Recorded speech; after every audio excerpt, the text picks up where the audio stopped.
Today we're going to have a wonderful play. It's a one-act play called The Dear Departed.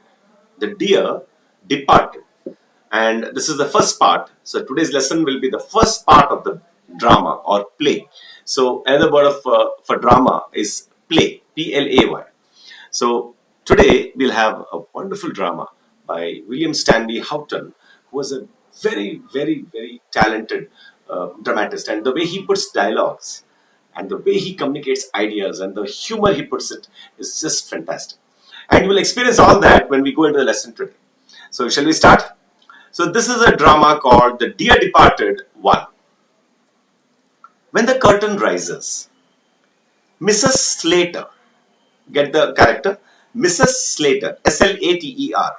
When the curtain rises, Mrs. Slater is seen laying the table. So you will see, the people who are watching the drama will see Mrs. Slater laying the table. She is vigorous, which is very energetic, plump, which means very fat, red-faced, vulgar woman. Vulgar, which means she has no delicacy. She has no deep feelings. She's very vulgar, very obvious and very cunning, very calculating. That kind of a woman, vulgar woman. Prepared to do any amount of straight talking to get her own way. So if she wants something, she's something like very selfish person. She wants something, she will go straight talking and get it. She's in black. So when are people in full black dress? When somebody has died.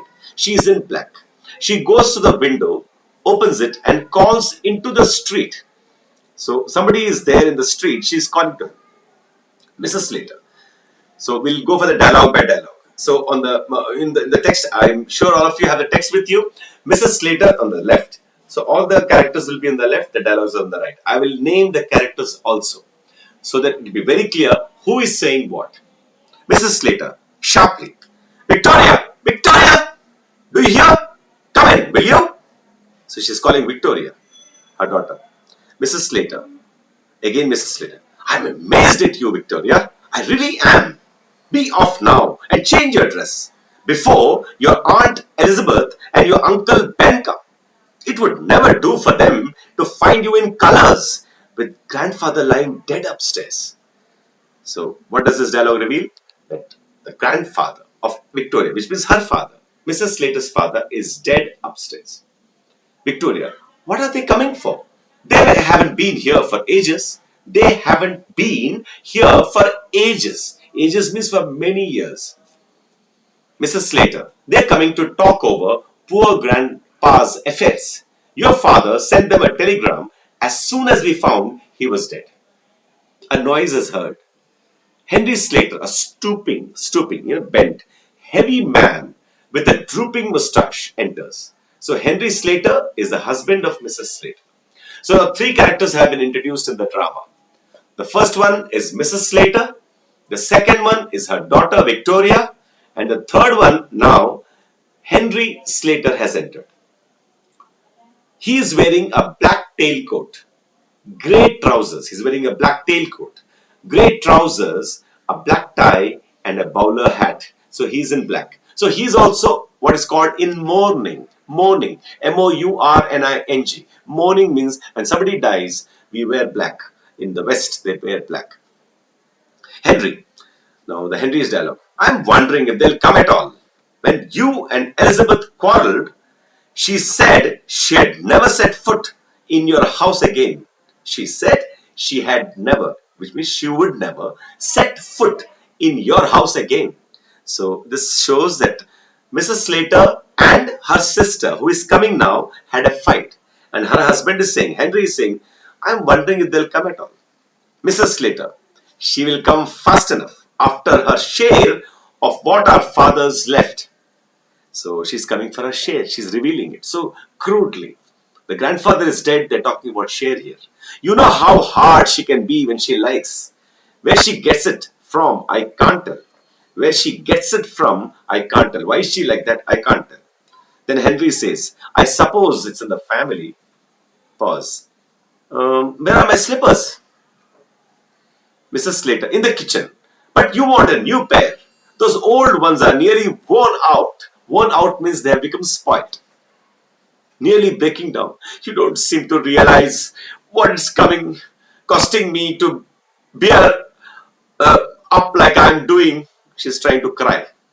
My heart's fit to break when I see the little trifles, small things, trifles mean small, that belong to father lying around and think he will never use them again. Again, the tone changes. Listen, here, you had better wear these slippers of my father's now. It's lucky he had just got a new pair. Look at this dialogue. It's clear she's acting. I'll read it again. In the kitchen, but you want a new pair. Those old ones are nearly worn out. And now she's acting. You don't seem to realize what it's costing me to bear up like I'm doing. My heart's fit to break when I see the little trifles, small things, that belong to father lying around and think he will never use them again. And again she changes. Here, you had better wear these slippers of my father's now. It's lucky he had just got a new pair. So she has taken the slippers of the father who is lying dead upstairs. Henry, they will be very small for me, my dear, her husband says. Mrs. Slater, they will stretch, won't they? They will stretch, won't they? So the slippers are very small.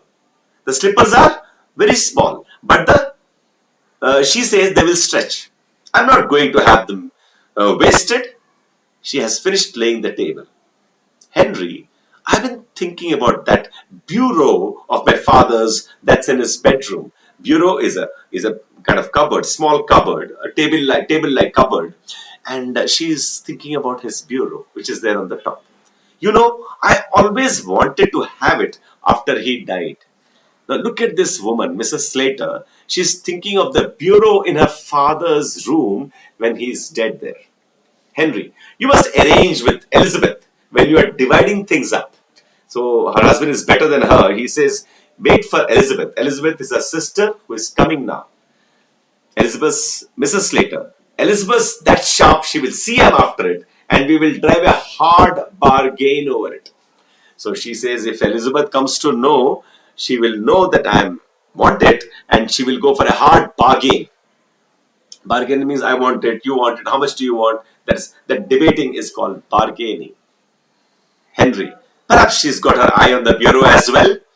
Mrs. Slater, she's got her eye on the bureau as well. So Mrs. Slater says even Elizabeth would want the bureau. It's a very costly bureau.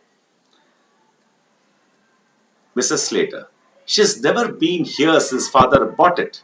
If it was only down here instead of in his room, she had never guessed it wasn't our own. So she says, let us bring the bureau from the top to the main room. Then Elizabeth can't say it's her father's and she will let us have it. Henry startled. Amelia, he rises. Mrs. Slater, Henry, why should we bring that bureau down here now? We can do it before they come. Now look at this woman. She wants to bring the bureau of her father who is dead on top now itself. Henry, I wouldn't care to. Mrs. Slater, don't look so daft. Why not? Why shouldn't we bring the bureau down here right now? Henry, it doesn't seem delicate somehow. So Henry has got some feelings. So Henry is saying it doesn't seem delicate. It's not a good thing. Delicate means having some feeling. It doesn't seem delicate somehow.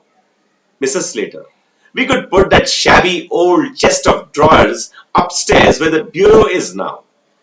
Elizabeth could have that and it's welcome. I've always wanted to get rid of it. So she has a chest of drawers. Again, some small cupboard like thing. She wants to put that upstairs and bring the costly bureau down. Henry, suppose they come when we are doing it.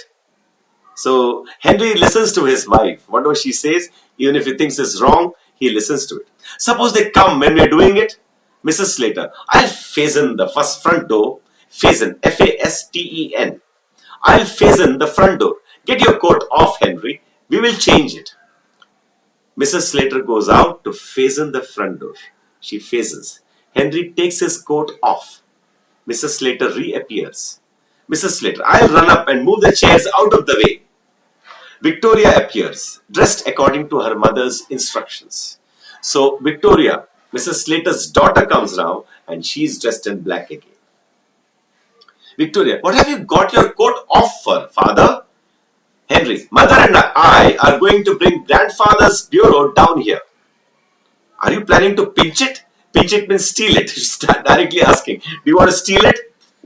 Shocked. No, my child. Grandpa gave it to your mother before he died. And Victoria says, this morning? Henry says, yes. Victoria, he was drunk this morning. Mrs. Slater appears carrying a handsome clock under her arm.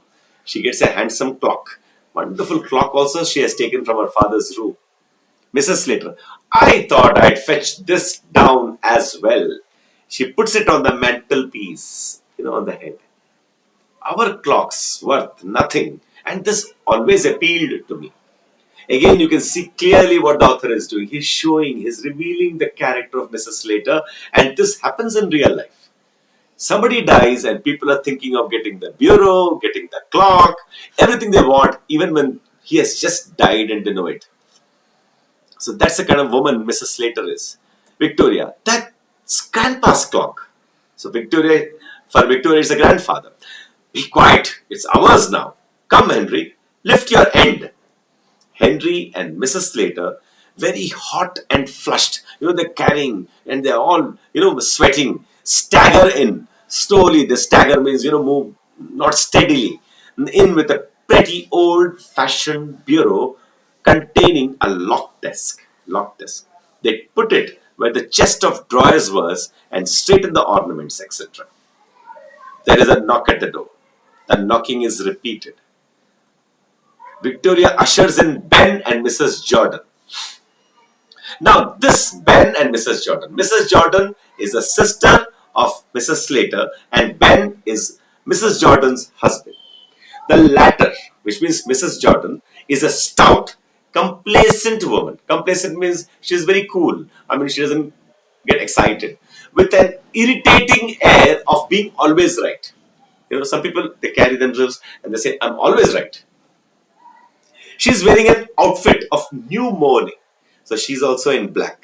So there is that man who is lying dead on the upstairs and all their two daughters with their husbands are here and one granddaughter. So these are the characters now.